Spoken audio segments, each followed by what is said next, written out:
Welcome to our YouTube channel coaching Bharti. आज जो है हम बच्चों सैनिक स्कूल और आरएमएस स्कूल की करंट अफेयर पार्ट 2 करेंगे। पार्ट 1 हमारा लास्ट वाली वीडियो में मैंने करा दिया था। आज जो है हम पार्ट 2 करेंगे। जो बच्चे पहली बार इस चैनल पर आए हैं वो प्लीज़ इस चैनल को सब्सक्राइब कर लीजिए और हम बिना टाइम वेस्ट करे स्टार्ट करते हैं अपनी करंट अफेयर्स, जो कि सैनिक स्कूल और आरएमएस स्कूल के लिए काफ़ी ज़्यादा इंपॉर्टेंट है।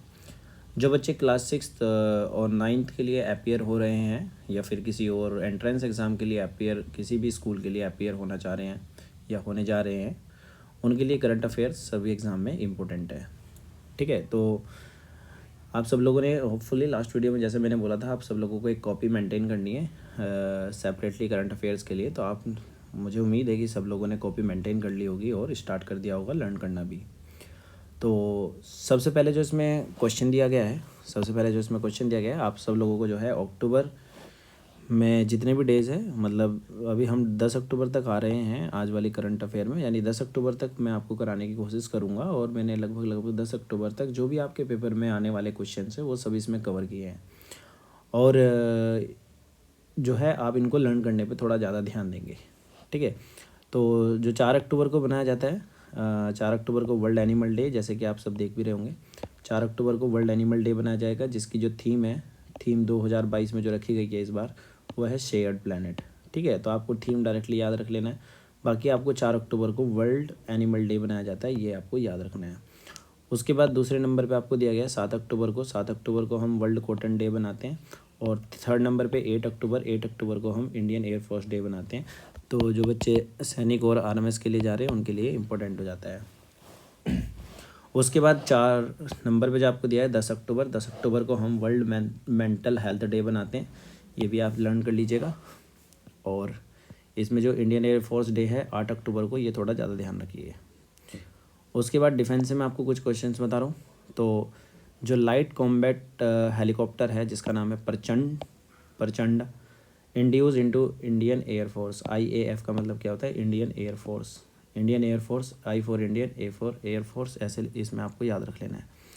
तो लाइट कॉम्बैक्ट हेलीकॉप्टर प्रचंडा जिसका नाम है वो इंडक्टेड इनटू द IAF। ये रिसेंटली अभी इंडियन एयरफोर्स में आया है। मतलब जो हमारे डिफेंस मिनिस्टर है जिनका नाम राजनाथ सिंह है, आपको याद रख लेना है। डिफेंस मिनिस्टर क्या नाम है? राजनाथ सिंह, जो अभी प्रेजेंट में हमारे डिफेंस मिनिस्टर है, उन्होंने ये कॉम्बैक्ट हेलीकॉप्टर इंडियन एयरफोर्स को दिया है। ठीक है ना, इनको हम लाइट LCH भी बोलते हैं। क्या? LCS, light combat helicopters. ठीक है ना, जो कि ये जोधपुर में प्रोवाइड किए गए हैं। आपको इतना याद रख लेना है। आपसे ज़्यादा से ज़्यादा पूछ सकता है कि ये कौन सी कंपनी ने इसको डिज़ाइन किया है, तो आप लोग इसको ध्यान रख लेंगे कि ये HAL, हाल बोले तो हिंदुस्तान एरोनॉटिक्स लिमिटेड कंपनी होती है जो उनको बनाने का काम करती है, हेलीकॉप्टर्स को, एरोप्लेन्स वगैरह को। तो इसी कंपनी ने भी इसको डिज़ाइन किया है। ठीक है नहीं है? तो अभी जो हमारी इंडियन एयरफोर्स है उसके पास 143 हो गए हैं टोटल। पहले 142 थे, एक इसके आने से 143 हो गए हैं टोटल हेलीकॉप्टर्स अब जो हमारी इंडियन एयरफोर्स है। तो आपको डायरेक्टली ये याद रख लेना है, पूरा कॉपी में ना लिखे, मतलब ये पूरा पैराग्राफ, इसमें से कुछ कुछ जो इम्पोर्टेंट आपको लग रहा है उसके अकॉर्डिंगली आप इसमें मेंशन कर लेंगे। उसके बाद हमारे पास आते हैं बुक्स एंड ऑथर के बारे में। तो जो बुक्स एंड ऑथर की अगर मैं बात करूँ तो a book titled the last heroes, एक बुक है उसका नाम, उसका जो टाइटल है वो द लास्ट हीरोज़, ये नवंबर में रिलीज़ होगी अभी। तो the book title the last heroes which has been authorise by P Sainath, क्या नाम बताया मैंने? P Sainath, is schedule to release on November 21। लगभग 21 नवंबर तक ये रिलीज़ हो जाएगी। तो रिसेंटली जो बुक रिलीज़ हो रही है उसका नाम मैंने बता दिया है, जो कि जिसका टाइटल भी मैंने आपको बता दिया, द लास्ट हीरोज़, जो कि P साईनाथ जी जो है इसको ऑथर्ड किए, मतलब लिखे हैं। ठीक है ना, 21 नवंबर तक ये होपफुली लॉन्च हो जाएगी। उसके बाद जो नेशनल न्यूज़ के बारे में मैं थोड़ा थोड़ा आपको बताऊं, तो महाराष्ट्र के जो डिप्टी CM है देवेंद्र फडणवीस, उन्होंने वंदे मातरम इनिशिएटिव स्टार्ट किया है। इसमें क्या करते हैं, जैसे हमारे पास किसी का फ़ोन आता है तो हम उसको हेलो बोलते हैं। ठीक है, तो इनका जो वंदे मातरम का इनिशिएटिव है, इसका मेन मोटो ये है कि जैसे किसी का कॉल आता है हम हेलो ना बोले, डायरेक्टली क्या बोले? वंदे मातरम। क्या बोले? डायरेक्टली वंदे मातरम। तो ये महाराष्ट्र के जो डिप्टी सीएम है उन्होंने स्टार्ट किया है। तो Maharashtra deputy CM Devendra Fadnavis has launch the Vande Mataram initiative in the state. तो आपसे पूछा जा सकता है कि जो वंदे मातरम इनिशिएटिव है ये कौन से स्टेट में स्टार्ट हुआ है। तो आपको डायरेक्टली याद रख लेना है कि ये महाराष्ट्र में स्टार्ट हुआ है, ठीक है नहीं। तो उसके बाद तो जैसे मैं बता रहा हूँ, the initiative will binding on the government employ to say Vande Mataram instead of hello. तो हेलो ना कह के सीधा डायरेक्टली आपको क्या बोलना है, वंदे मातरम, ये वहाँ पे स्टार्ट हो चुका है। तो आपको महाराष्ट्र के बारे में थोड़ी सी नॉलेज भी होनी बहुत ज़रूरी है। जैसे कि बच्चों, वहाँ की जो कैपिटल है वो मुंबई है, वहाँ के जो चीफ मिनिस्टर है वो एकनाथ शिंदे है, और गवर्नर जो वहाँ के हैं वो भगत सिंह कोश्यारी है, ठीक है ना। तो जैसे कि डिप्टी सीएम आपको पता लग गए, देवेंद्र फडणवीस, मैंने आपको बताया यहाँ पे, ये यहाँ पे इसके क्या है, डिप्टी सीएम, और ये यहाँ पे क्या है, इसके सीएम। तो ध्यान रखना ये दोनों काफ़ी इंपॉर्टेंट हो जाते हैं आपके लिए, ठीक है ना। तो ये मैंने आपको यहाँ पे बता दिया है। तो ये एज इट इज़ लिखा है, इसको एक ही बार लिख लीजिएगा। उसके बाद बच्चों इसमें आगे की तरफ जब हम चलते हैं तो इसरो साइंटिस्ट अनिल, इसरो के जो साइंटिस्ट है अनिल कुमार, वो अभी newly appointed as the vice president of IAF, ठीक है ना। आईएएफ के आईएएफ जो है यहाँ पे इंडियन एयरफोर्स वाला आईएएफ नहीं है, यहाँ पे जो है इंटरनेशनल एस्ट्रोनॉटिकल फेडरेशन बोला गया है, इंटरनेशनल एस्ट्रोनॉटिकल फेडरेशन। तो आपको आईएएफ की फुल फॉर्म भी लर्न कर लेनी है। तो senior scientist ISRO doctor Anil Kumar has appointed as the vice president of the international astronautical federation यानी आईएएफ।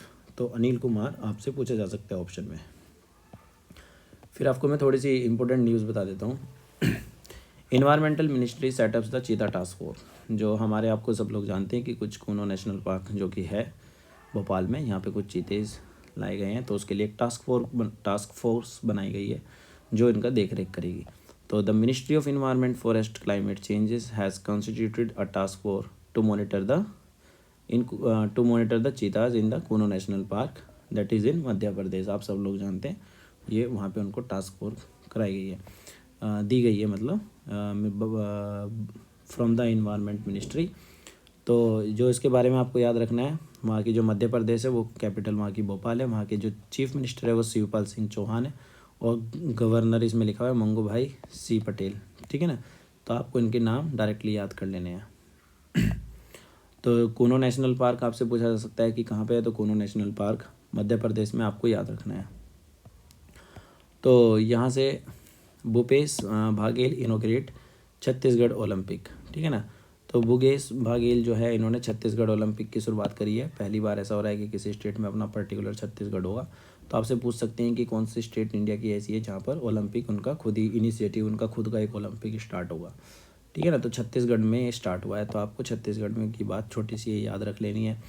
बाकी बच्चों आपको इसमें कैपिटल वहाँ की पता होनी चाहिए। छत्तीसगढ़ की कैपिटल रायपुर है, वहाँ के जो चीफ मिनिस्टर है वो भूपेश बाघेल है, और गवर्नर है वहाँ पे अनुसुईया यूके, ठीक है ना। तो आपको ये याद रख लेना है। उसके बाद हम बात करते हैं, एक छोटा सा नोट पॉइंट आपको मैंने यहाँ पे दिया है। छोटा सा नोट पॉइंट में जो फिनलैंड है has partner with Kerala. Finland ने जो है केरला के साथ पार्टनरशिप करी है। किसने? फिनलैंड ने।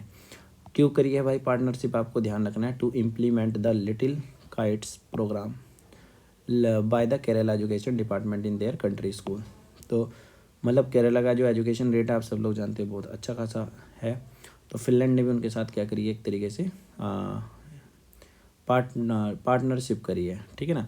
तो जो काइट का प्रोग्राम है इसका मतलब होता है the Kerala infrastructure and technology. मतलब जो यहाँ की केरला का जो इंफ्रास्ट्रक्चर है, इंफ्रास्ट्रक्चर मतलब वहाँ का जो स्कूल में है तरीके पढ़ाने के, और जो वहाँ का इंफ्रास्ट्रक्चर है, किस तरह के क्लासरूम रहते हैं, किस तरीके की टेक्नोलॉजी का वो यूज़ करते हैं एजुकेशन में, तो वो सब चीज़ें केरला ने फिनलैंड को दी एक तरीके से, ठीक है। तो फिनलैंड के बारे में मैं आपको थोड़ी सी इन्फॉर्मेशन दे देता हूँ। वहाँ की जो कैपिटल है वो हेलसिंकी है, करेंसी वहाँ की यूरो है, और वहाँ के जो प्राइम मिनिस्टर है वो साना मारिन है। आपको याद रख लेने हैं, आपको करेंसी यूरो में और कैपिटल उसकी हेलसिंकी। उसके बाद PM Modi declare the Modhera in Gujarat. Modhera एक गाँव का नाम है जो कि गुजरात में पड़ता है।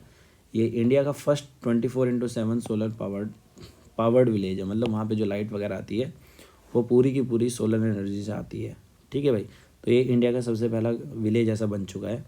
तो prime minister Narendra Modi has declare the Modhera in Gujarat Mehsana district, Mehsana वहाँ की डिस्ट्रिक्ट है। As India's first 24/7 solar plant in the, तो आपको इसका नाम याद रख लेना है इस गांव का, ये आपसे पूछा जा सकता है। ज़्यादा से ज़्यादा आपसे ये पूछा जा सकता है कि कौन से स्टेट में है ये, तो आप स्टेट का भी नाम याद रख लेंगे। तो मोढेरा जो है पहले इसको सन टेम्पल के नाम से जाना जाता था, पर अब इसको सोलर पावर्ड विलेज के नाम से जाने लगा है। ठीक है, तो उसके बाद थोड़ा सा स्पोर्ट्स में मैं आपको बता दूं, जो अनुराग ठाकुर है, इनोग्रेटेड वाटर स्पोर्ट्स सेंटर इन हिमाचल प्रदेश। तो आपसे सीधा सीधा क्वेश्चन पूछ लिया जाएगा कि जो अनुराग ठाकुर है उन्होंने हाल ही में कहाँ पे वाटर स्पोर्ट्स सेंटर लॉन्च किया है।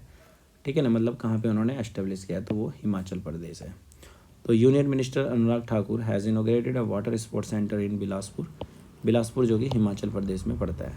ठीक है भाई, तो हिमाचल प्रदेश की जो कैपिटल है वो शिमला, आप सब लोग जानते हैं समर में रहती है, और धर्मशाला जो रहती है विंटर में। ठीक है, मैंने कल लास्ट वाली वीडियो में जो आपको बताया था वो उत्तराखंड की बताई थी।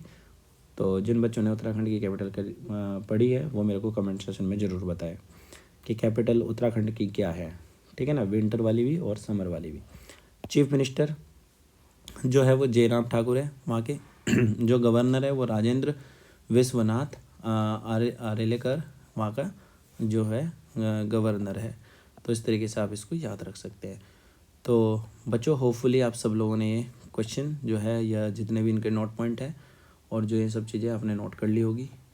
तो आप ज़्यादा से ज़्यादा इस वीडियो को शेयर करें। Thank you for watching, have a nice day.